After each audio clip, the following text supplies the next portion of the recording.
Hi again. As mentioned in the previous video, my name is Dr. Kirk Sandvig and I'm your professor for this class on Buddhism. In this lecture, we'll actually begin talking about Buddhism as a whole.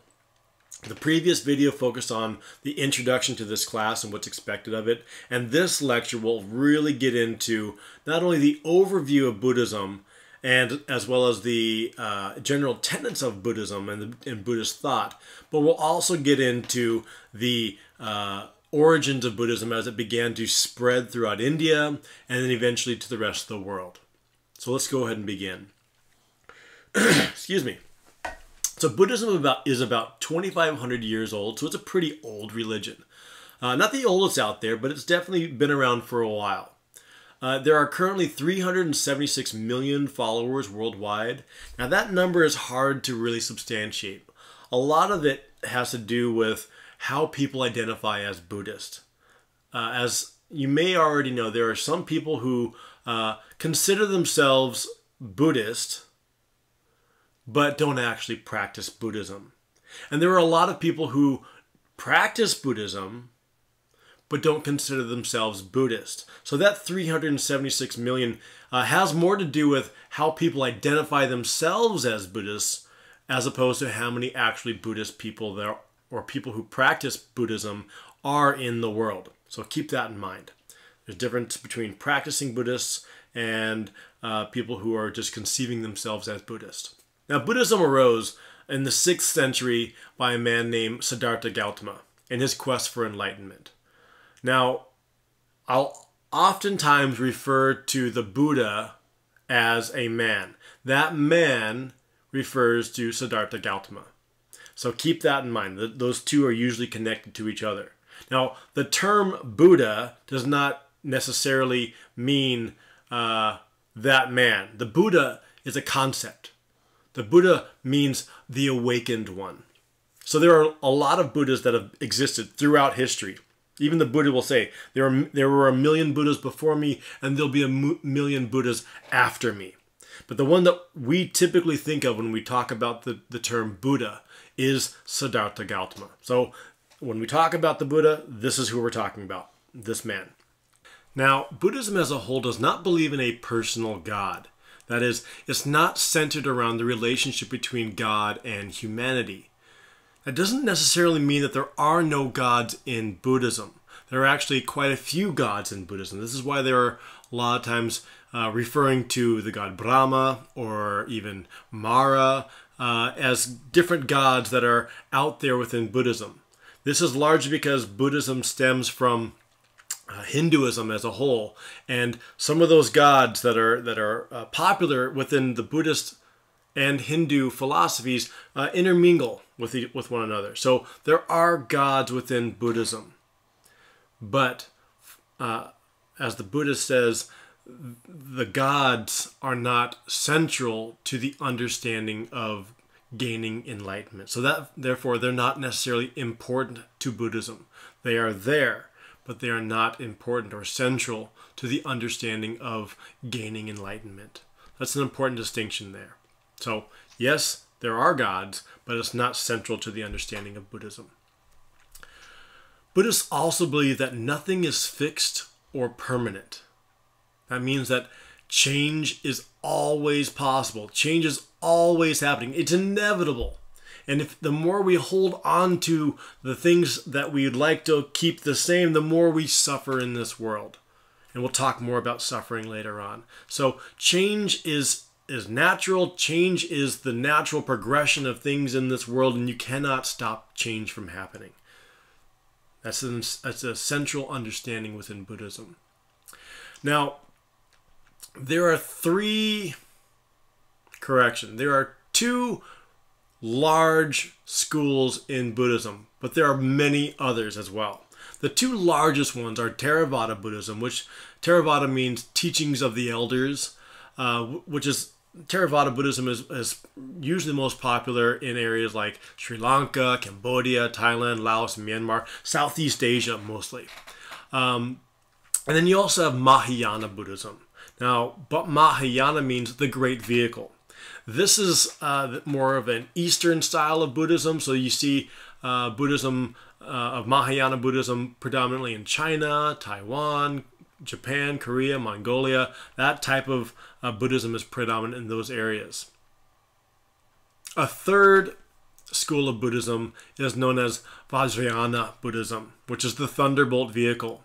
This is Tibetan Buddhism. So this is, when you think of the Dalai Lama, we're talking about this style of Buddhism, Vajrayana Buddhism, or the thunderbolt vehicle.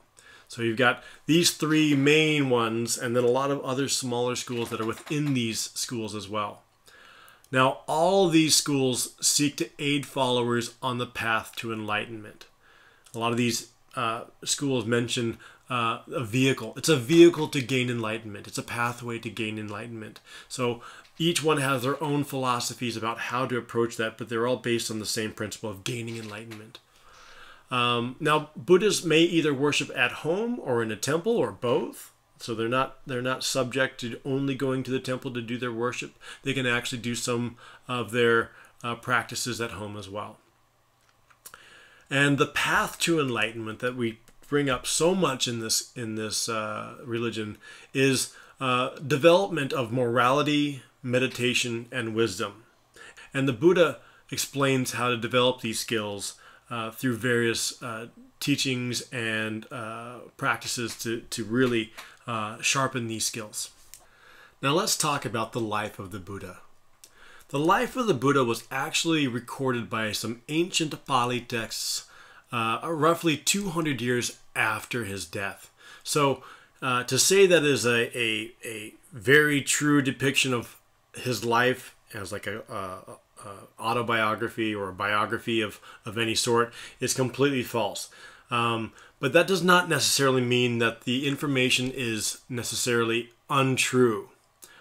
Truth has different understandings, obviously. So the capital T truth is still important here, but not necessarily the truth is in terms of what actually the factual events of actually happening. So what's interesting is that the life of the Buddha, as it was recorded, very closely resembles the message of the Buddha. So they're very intimately connected with one another. So the life of the Buddha reflects the Dharma, or the message of the Buddha, the teachings of the Buddha in his life.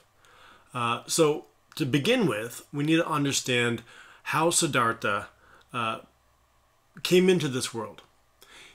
He was actually born into a life of luxury. In fact, he was a prince. He had everything he could ever want. But before we even talk about that, we need to go back even before he was born.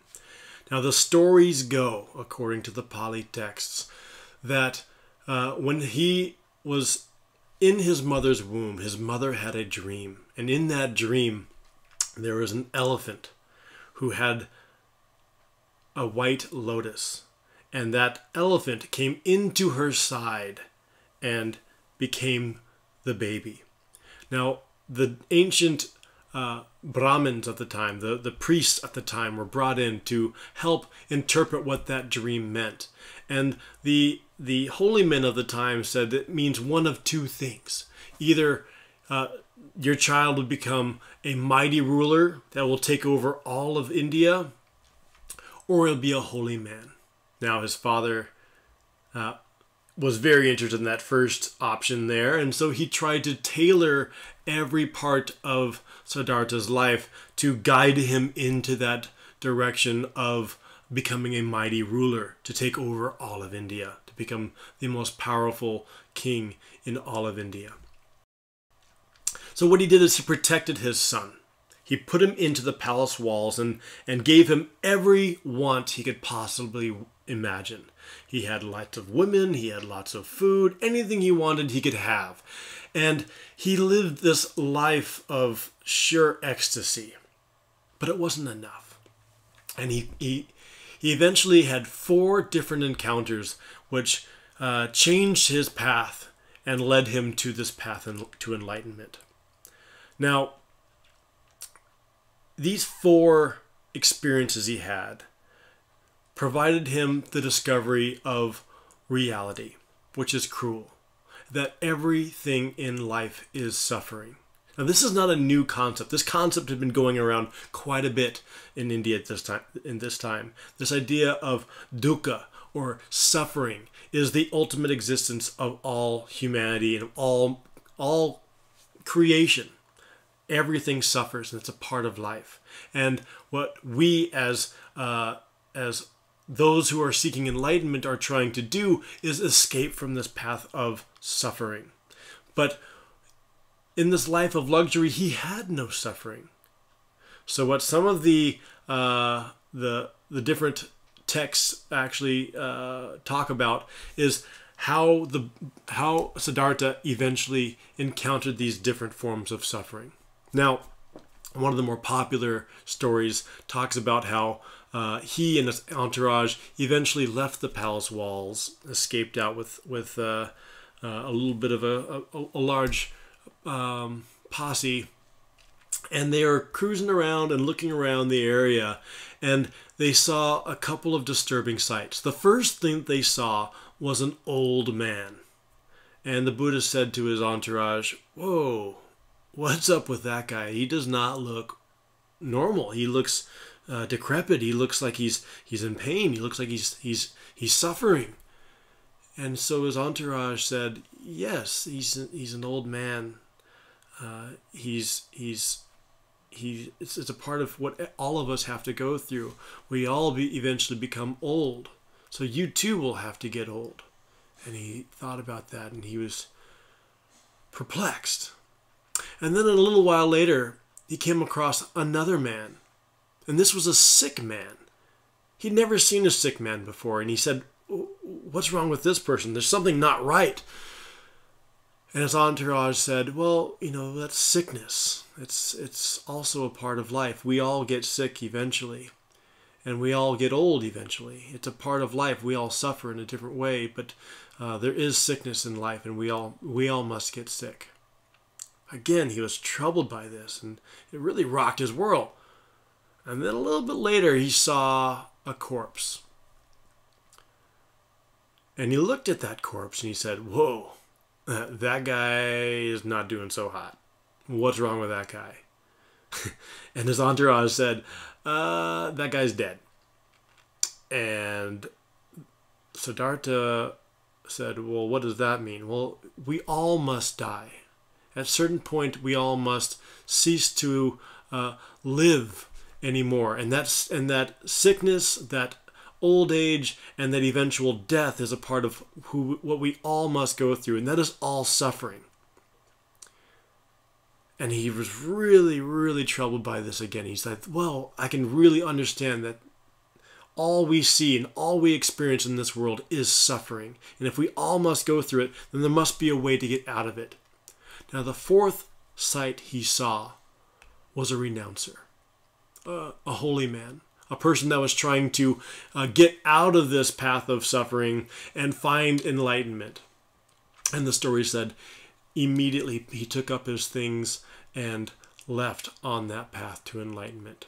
Now, there's a couple other interesting parts of the story as well. Now, at this time, there's that idea of him immediately going out there is maybe a misnomer. There's a lot of stories that are kind of conflicted in this department. But some of the other stories said that he saw all these sights and he saw that holy man and he began to ponder it for a while. He and his wife were madly in love with each other. In fact, some of the stories is that they had like a year-long honeymoon where they were just romping around, having sex wherever, and just loving life. Again, that life of luxury was key into his life and into his being at that time. And even some of the stories say that they were making love so vehemently up on one night they fell off the balcony, landed in the bushes, and kept on going at it. That's pretty intense. So he very deeply loved his wife, and eventually the two had a child. And the story goes is that when he went into this concept of perceiving reality and trying to change this life of suffering, he looked at his wife and he looked at his newborn son and he thought to himself, if I ever have to pick up my son just one more time, I know that I will never be able to go on this path, because he's so attached to that son and so loved his son. And even the way that they named the son in the text is translated as tether. In other words, he was tethered to this world, to his son in this life. And so if he were to hold on to that attachment, he would never have gained enlightenment. So he eventually fled. He fled his wife, he fled his son, and eventually went on this path to enlightenment. It's a bit controversial, right? He leaves, abandons his wife and abandons his son, although, they're still living in that life of luxury. But he does this in order to reach enlightenment. He must abandon all those things he's attached to in this world in order to gain that path to enlightenment. And that's, again, a part of this ongoing story of what it means to find this path to enlightenment. So he went out to become a holy man. In fact, he actually went out and sought after the tutelage of some of the most profound yogins in the world, and sought their advice about how to gain enlightenment. So he followed them and became one of their favorite pupils, and learned all the different yoga techniques, and he was able to master them without any trouble. But he had a problem with the philosophy that was behind it. He found that even within these different practices, and in the philosophy, he was able to gain a certain transcendence. But that transcendence was only short-lived. It was only in his mind where he was able to create that. So when he came out of that trance, he still was yearning and still was a person full of greed and attachment. And he was not able to finally reach that ultimate existence of nirvana, or eventually gain full enlightenment. So after years of that study, he became an ascetic. Now, an ascetic is someone who pretty much lives out in a very minimalist lifestyle. They eat either nothing at all or very few things. In fact, some of the stories say that he was surviving off of eating his own feces and urine, and try to take in or consume as little as possible, focusing entirely on trying to overcome the body, because they felt that the body was the problem. You must overcome everything that was a part of your body in order to gain full enlightenment, because the body was the tether to this world. If you can overcome all the temptations that the body must have, if you no longer wanted to eat or no longer needed shelter, then you could overcome that and eventually gain enlightenment. But what he found with that was that he wanted it more. He wanted all those things more, because it created more of a need to have those things. So in this pathway, he's gone from a life of luxury where he had everything, and then he went to a life of asceticism where he had nothing. And he found that both of them were faulty. And in this understanding, he eventually found the middle way, and a very important discovery and a very important concept within Buddhism. The middle way is that happy medium between the life of luxury and severe asceticism. It's that kind of golden cord, if you will, that allows you to ring in harmony with the world. It means that you're not just living a loose lifestyle where everything is at your disposal and you do what you want and you're subject to whatever you want. But it's also not living your life so tightly wound that you are hurting yourself and not allowing you to reach full enlightenment. So there must be a balance within life. It cannot be too loose and it cannot be too high strung. It must be that nice chord, like when you're strumming a guitar. If it's too loose, it sounds funky. If it's too tight, it's about to break. You don't want to break yourself. And that's what the Buddha was trying to talk about in his middle way.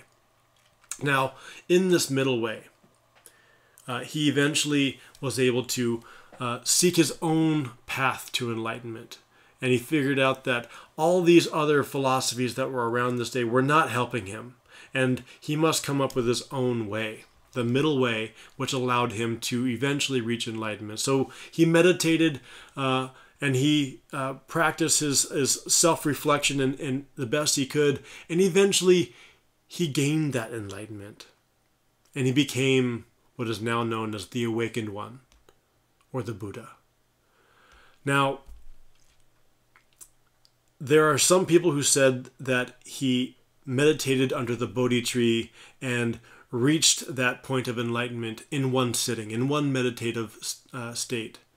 While others said that it took him a long time to eventually get to that point of realization or self-realization, that he was already indeed enlightened, and that this unreality was that we are not enlightened. It's all this muck, all this idea of attachment, of all these things. These are unreality. And our ultimate reality is that we are already enlightened. We are already Buddhas. It just takes us getting rid of all the muck and all the clutters in our life to realize that it's already there within us, to get rid of all these attachments within our lives in order to become a Buddha. And that was the message he wanted to share with all people, that we are already Buddhas. And we must find that within us to get rid of all the clutter and eventually realize that we have the Buddha or the Buddhahood within all of us. But at first, according to the texts, he didn't want to share that message. He wanted to stay in this point of ultimate bliss and enlightenment and stay there for forever. But the gods came to him and asked him, please share your message. We too want to gain enlightenment. We too are subject to this life of suffering, and we would like to eventually reach enlightenment. Not only for the gods, but for all of creation. So please share this message. Share your Dharma to all of the world. And he did that after some convincing. So what was that teaching? What was that Dharma that he was trying to share with the world? Well, it was the Four Noble Truths. And the first three are actually not any new concepts. They were going around quite a bit during that time. These concepts that were going around about the idea of suffering. But the fourth one, we'll talk about all four of them here in a second here. But the fourth one was what is the new pathway that the Buddha was trying to convey for all people in the world. The Buddha said 2,500 years ago, all I teach about is suffering. I teach about suffering, its origin, cessation, and path. That's all I teach. And his message was clear about that. And that message is in the Four Noble Truths. Now, the Four Noble Truths, if you get anything out of this class, you should probably get this concept down, the Four Noble Truths. It's the central idea behind Buddhism as a whole. So what are they? The Four Noble Truths, the first one is the truth of suffering, that life is suffering, is dukkha. The second is the truth of the origin of suffering, samudaya. The third is the truth of the cessation of suffering, that it is indeed possible to end this suffering. And the fourth one is the truth of the path to the cessation of suffering. All right, let's get into that a little bit more in depth. So the first noble truth focuses on suffering, or dukkha. Now, suffering is a form of dissatisfaction. It's a dissatisfaction of the world that surrounds us. We are all dissatisfied with life. Whether it's good or bad, it will ultimately have a sense of dissatisfaction. And it's the first understanding of what suffering is. And the most common understandings of suffering are things that he observed in his palace excursions, that old age, sickness, and death is a part of all of creation. We all have this type of suffering. But the other type of suffering is that element of dissatisfaction, like I was mentioning before, that life frequently fails to live up to our own expectations. So even if we have something that we enjoy, something that brings us pleasure, it still brings us suffering, because ultimately it does not last. Or if it does, it becomes monotonous, or it becomes a source of pain or sorrow.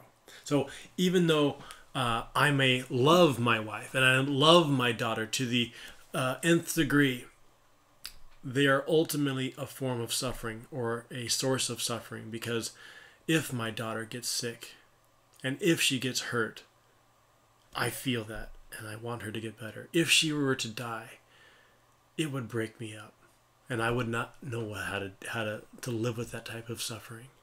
Yes, I love her so much, but still, that love can bring a sense of suffering into this world. So the Buddha does not deny that there is happiness that exists within life, but since all elements are subject to change, such happiness is not lasting, and therefore not fully satisfying. So that's the first noble truth. The second noble truth looks at where suffering comes from, the origin of suffering. So for the Buddha, the root of all suffering is desire. Desire to either have something or keep something the way it is. All these lead to desire. So the three roots of evil that exist in the world are greed, which is oftentimes in Buddhist iconography represented by the rooster, ignorance, which is often represented by the pig, and hatred, which is represented by the snake. The third noble truth is the cessation of suffering. And the Buddha was an example that it is possible to do this in a human lifetime. It doesn't take a multitude of lifetimes to do it, although it can be done that way.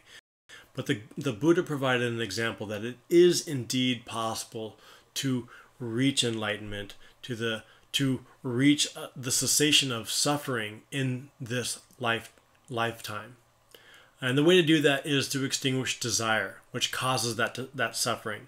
And in order to do that, one must liberate oneself from attachment, which is not an easy thing to do. It takes a lot of discipline and a lot of meditation in order to understand what you are indeed attached to, and how you can detach yourself from all these different things that are keeping you to this world. Now, nirvana, as we'll talk a little bit more about this, eventually is the extinguishing of the three fires of greed, delusion, and hatred. So it's a way of getting rid of this form of attachment and reaching ultimate enlightenment. And when you do this, as the quote here says, when he finds estrangement, passion fades out. With the fading of passion, he is liberated. When liberated, there is knowledge that he is liberated. He understands birth is exhausted. The holy life that has been lived out, what can be done is done. Of this, there is no more. So this is saying that in this pathway of gaining enlightenment, of reaching ultimate nirvana or nibbana, he's able to discontinue that cycle of life, death, and rebirth that is samsara within Hindu philosophy.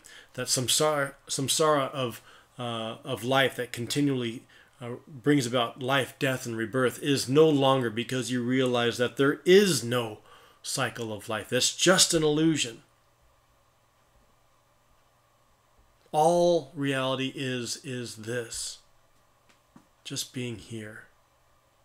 And if you live in this moment and realize what is happening in this time and in this place, then you do not think about what happens in the future, and you don't think about or dwell upon things in the past.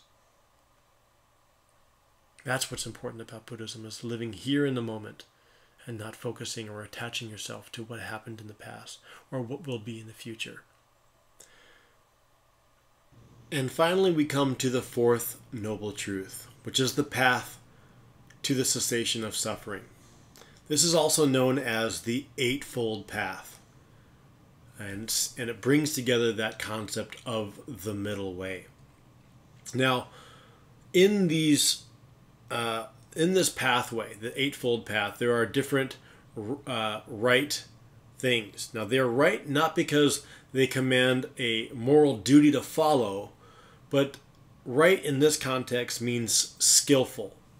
These are steps that are skillful ways that can lead a person to eventually reach nirvana. So this is the pathway that you can follow in order to gain enlightenment. The first one is right understanding. It means to accept the Buddhist teachings. Now, the Buddha famously said that he never really wanted people to blindly follow his path. He didn't want them to blindly follow what had been laid out to them. But he asked them to practice them and judge for themselves if they were true. And use logic and logic of the mind to see if it works. If it works for you, great. Then use it and it'll be beneficial for you. If not, there's no need to, if it becomes burdensome for you and it becomes a hindrance for you to gain enlightenment, then please don't use it. So right understanding is gaining an understanding or an appreciation, but not necessarily blindly following the Buddhist ways. Now, in doing this right understanding, it entails understanding well the positive qualities that exist within the mind and moral living that can help heal this state or this condition that we are in, and understand clearly the steps that one needs to take in order to cultivate these various satisfying qualities of thought, word, and action that you have within your daily life. The next one is right intention. This is a commitment to cultivate the right attitudes and create a certain sense of freedom from unwholesome states of mind that bring about greed, harm, violence, ill will towards others. So it's a way of kind of cultivating more positive or wholesome attitudes in contrast to unwholesome understandings or attitudes. So in this pursuit of more pure and wholesome states of mind, like selflessness, goodwill towards others, and the cultivation of compassion, one is on the right path to gaining enlightenment. Now we move into right speech. This is speaking truthfully, avoiding slander, gossip, and abusive speech. And instead one should focus on using words that bring about a sense of peace in all relationships and in all things you do. In other words, if you can't say anything nice, don't say anything at all. Something your parents probably told you growing up as well. Or as the Buddha said, one should keep a noble silence. So speak the truth, but only do so if it's not going to harm someone else. Right action is the next pathway here. Behaving peacefully and harmoniously, refraining from stealing, killing, and overindulgence of sensual pleasure or substances and stuff like that. So it's a way of kind of, again, keeping you within the middle path of not. So people should preserve life, respect others, develop self-control, express the truth, and attain freedom. This deepens a sense of compassion that one has for others and a sense of love and respect that one has for others around you. Right livelihood is avoiding making a living in a way that promotes suffering. So if you're doing a job that exploits people or kills animals or trades in drugs or weapons, it's something that should be avoided. Furthermore, if one is motivated by desire to become rich or do things that are for one's own benefit, one may become willing to become deceitful and exploit others in order to get ahead. And in doing so, you are falling away from this path, which should be avoided. Right effort is the cultivation of positive states of mind, freeing oneself from evil and unwholesome states of mind and of effort, and preventing them from arising in the future. So it's a very strong mindfulness of what's actually happening, realizing what you have done and correcting that. And this comes in through meditation. You look back and you try to prevent some of these things that happened in the past in the future. So it's an abandonment of unwholesome mental states that have already arisen, producing wholesome mental states instead, and cultivating wholesome mental states that are already in one's mentality. So it's kind of, if you've got these positive attributes, you are developing them further. If you have unwholesome actions that you're doing, you're trying to prevent them from happening in the future. Right mindfulness is developing awareness of the body, its sensations, feelings, and states of mind. It's knowing who you are at that time and in that moment. So when you are meditating in this and having a strong sense of mindfulness, you are recognizing, why am I feeling this way? Why am I having this experience? So it's in a way, it's kind of having a stepping back moment where you're realizing from an external perspective why you might be feeling this way, why others might be feeling this way, and being mindful of the whole equation. Being mindful of everything that's around you, not just in your own brain, but from other people's perspectives as well, and getting a full picture of what's happening. Right concentration is the development of mental focus necessary for this awareness. It involves not more than just thinking about something, but it also focuses the state of mind that supports penetrating thought, leading to a greater sense of insight into the true nature of things. So it's a way of really concentrating and focusing on what the true nature of reality exists within the world. Now, these are the 8 different paths in there, the eightfold path. And they can be broken into 3 different groups. There's the wisdom group, which is categorized by understanding and intention, right understanding and right intention. Then you also have the group of ethical conduct, which is speech, action, and livelihood. And then you have the final one, which is more on focusing on the group of meditation, that's effort, mindfulness, and concentration. So, as I mentioned before, this path is a means to enlightenment.